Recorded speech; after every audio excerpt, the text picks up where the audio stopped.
Bonjour.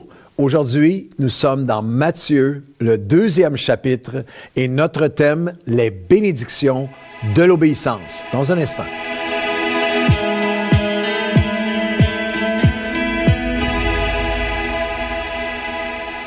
Bonjour à tous et bienvenue à votre café matinal. Nous avons entrepris cette grande aventure de foi ensemble. Nous allons traverser les 4 évangiles, chapitre par chapitre, et à chaque chapitre, je vais extraire avec vous, on va aller chercher la pépite d'or, on va aller chercher le trésor de chaque chapitre de Matthieu, Marc, Luc et Jean, bien sûr, et on va aller chercher le principe, la promesse, la pratique de vie et la prière de chacun des chapitres. Et ça va être extraordinaire. Je vous invite à le suivre avec moi, à lire le chapitre avec moi, à partager ça à tous vos amis. Peut-être que vous n'avez jamais fait une lecture suivie des 4 évangiles, mais avec un arrêt sur chaque chapitre pour en tirer une grande vérité pour nos vies d'aujourd'hui et une prière pour nos vies d'aujourd'hui. Alors, je pense que ça va être extrêmement riche. Alors, on a fait Matthieu 1. Alors, aujourd'hui, nous sommes dans Matthieu, le 2e chapitre, et notre thème, c'est les bénédictions de l'obéissance. Matthieu 2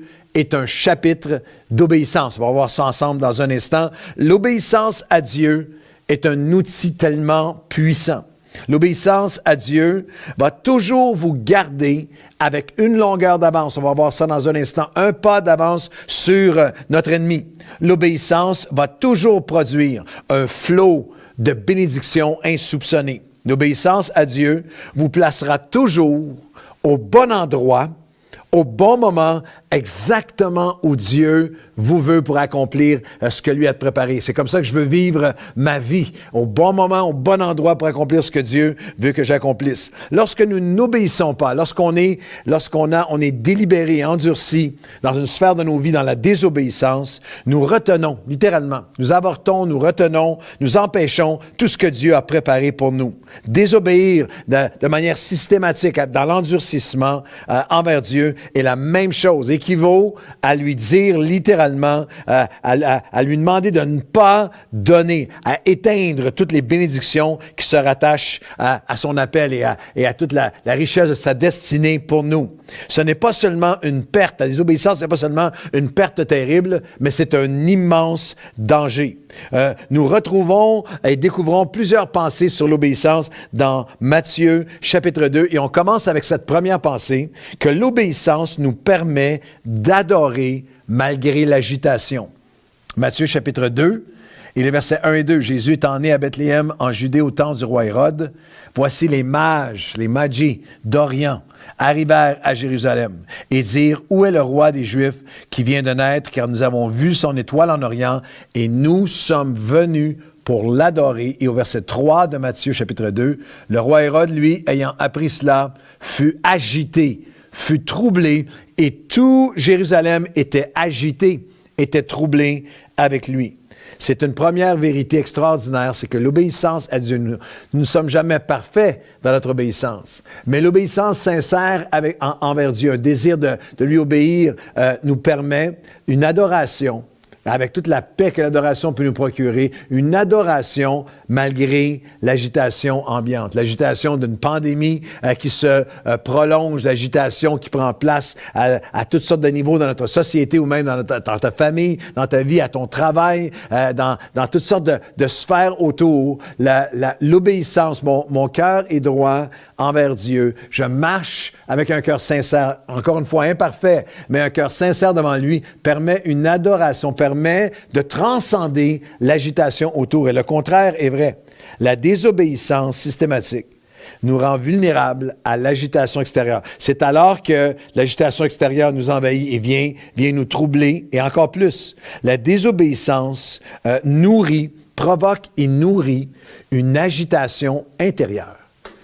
En fait, tu peux être dans la meilleure atmosphère de louange et d'adoration, et si tu marches dans la désobéissance, être comme imperméable à la paix de Dieu, être en agitation qui vient de l'intérieur malgré une atmosphère d'adoration extérieure. L'obéissance nous permet d'adorer malgré l'agitation.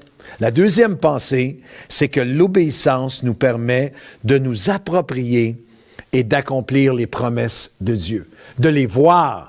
Dans la désobéissance, on ne les voit même plus. Mais avec l'obéissance, de voir les promesses et surtout de les vivre, de les voir s'accomplir. On continue dans Matthieu 2, au verset 4, il assembla tous les principaux sacrificateurs, les scribes du peuple, et s'informa auprès d'eux d'où devait naître le Christ. Ils lui dirent à Bethléem en Judée, car voici ce qui avait été écrit par le prophète. 700 ans, 800 ans auparavant. Et toi, Bethléem, terre de Judée, tu n'es certes pas de 500 à 700, 800 ans auparavant, différentes prophéties.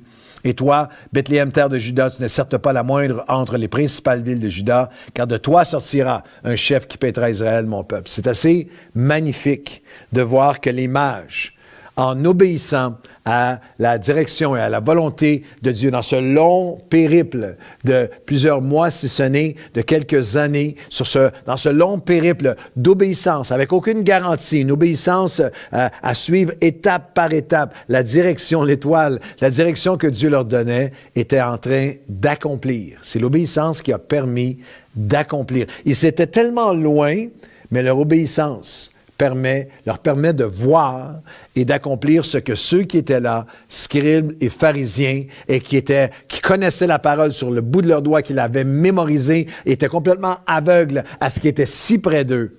Mais c'est l'obéissance qui a provoqué, qui a favorisé l'accomplissement de la promesse de Dieu. Et la troisième pensée, c'est que l'obéissance nous permet dans nos vies, c'est ton obéissance au quotidien, l'obéissance au aujourd'hui qui permet l'accomplissement de demain. L'obéissance nous permet d'arriver au bon endroit dans nos vies et au bon moment. Dans Luc chapitre 2 et le verset 9, après avoir entendu le roi, ils partirent et voici l'étoile qu'ils avaient vue en Orient, marchait devant eux jusqu'à ce qui est arrivé au-dessus du lieu où était le petit enfant, elle s'arrêta. Et quand ils aperçurent l'étoile, ils furent saisis d'une très grande joie. On est arrivé, on est au moment, on est à l'endroit où Dieu nous veut.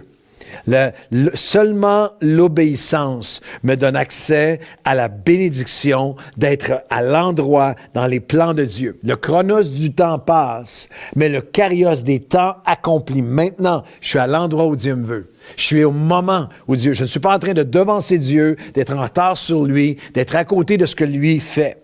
John Maxwell a dit, « La plupart des chrétiens sont éduqués et connaissant bibliquement bien au-delà de leur niveau d'obéissance. » En d'autres mots, notre plus grand défi n'est pas un défi d'en savoir encore plus, mais d'en obéir plus. Il y a une immense différence dans quel point vous allez voir et accomplir, vous approprier et accomplir les promesses de Dieu pour vous. Une grande différence entre éducation, diplôme et écoute de Dieu. Grande différence entre science et sagesse, entre l'appel d'une parole prophétique et être attaché à pratiquer vers ce que Dieu a promis. Grande différence entre connaître les opportunités en Dieu et un cœur obéissant à Dieu. Grande différence entre l'ouverture publique, je suis ouvert, je chante des chants, Seigneur, fais de moi ce que tu veux, et l'obéissance privée et personnelle qui va voir l'accomplissement du prophétique. Une autre pensée sur l'obéissance dans Matthieu 2, l'obéissance doit être accompagnée de nos offrandes et sacrifices. Ils sont en obéissance, mais ils entrèrent au verset 11. Les mages ont entré dans la maison, virent le petit enfant avec Marie sa mère, se prosternèrent et l'adorèrent. Ils ouvrirent alors leur trésor, le sacrifice. Offrir en présent l'or, l'encens et la myrrhe. C'est l'obéissance va toujours nous coûter quelque chose. Mais ses conquêtes et ses couronnes sont sans limite. Il y a un prix à l'obéissance, mais elle est porteuse de percées et de puissantes percées. L'or, l'encens et la myrrhe étaient symboliques, représentaient. Leur sacrifice était annonciateur de l'ultime obéissance. Ils annonçaient le roi qui vient, Dieu fait homme, qui vient vivre pour mourir et s'offrir pour la rédemption de l'humanité. Et c'est l'obéissance avec sacrifice de nos vies, avec le prix qu'on paye, le prix de l'obéissance à chaque jour, qui nous gardera à l'abri et toujours un pas en avant sur notre ennemi. Dernière portion dans Matthieu chapitre 2, le verset 13. Lorsqu'ils furent partis, voici un ange du Seigneur apparut en songe à Joseph. Il lui dit, lève-toi, prends le petit enfant et sa mère, fuyez en Égypte et restez-y jusqu'à ce que je te parle, car Hérode cherchera le petit enfant pour le faire périr. Et Joseph obéit. Joseph se leva, prit de nuit le petit enfant et sa mère et se retira en Égypte. Ce qui arrive ensuite est terrifiant. Hérode, dans sa colère, va faire assassiner tous les garçons de moins de 2 ans de cette région, mais Joseph est protégé. Joseph a obéi à Dieu et a gardé une longueur d'avance sur l'ennemi. Lorsque l'attaque vient, il a été gardé, il a été protégé. Il a une longueur d'avance sur toutes les attaques de l'ennemi. Hérode veut tuer, égorger et détruire, mais l'obéissance à Dieu a gardé Joseph hors d'atteinte de l'attaque de l'ennemi. Vous pouvez citer, vous pouvez connaître toutes les lignes du combat spirituel, vous pouvez chanter l'ennemi est sous vos pieds, vous pouvez être avec ceux qui chassent et qui nomment les huit dominations et tous les démons d'enfer. C'est l'obéissance qui nous protège. C'est l'obéissance qui nous garde une longueur d'avance sur toutes les attaques de l'ennemi. Alors aujourd'hui, si vous voulez, nous allons prier ensemble. Matthieu chapitre 2, la prière d'obéissance. Seigneur, je réalise aujourd'hui que l'obéissance à toi va me permettre d'adorer, quelles que soient les attaques, quelle que soit l'agitation qui m'entoure. Seigneur, avec obéissance, je peux m'approprier les promesses que tu as préparées, ce que tu as annoncé et préparé pour ma vie. Par l'obéissance, Seigneur, je viens et j'offre à nouveau. J'y ajoute, je viens accompagner mon obéissance de sacrifice. Je m'offre à toi comme un sacrifice vivant. S'il y a des sphères de désobéissance dans ma vie, des saisons ou sphères de désobéissance, je viens à toi, sonde-moi, ô Dieu, connais mon cœur, instruis-moi, montre-moi et donne-moi cette humilité de venir avec obéissance devant toi, afin d'accomplir, afin de m'approprier, afin d'adorer, quelle que soit l'agitation autour. Et Seigneur, afin aussi d'être à l'abri, d'être protégé, quels que soient les plans de l'ennemi de destruction. Toujours, Seigneur, nous serons une longueur d'avance, protégés, hors d'atteinte de. Aucune arme formée contre nous ne prospérera, alors que nous marchons avec humilité et obéissance devant toi, dans le nom de Jésus. Amen et amen. Bonne journée.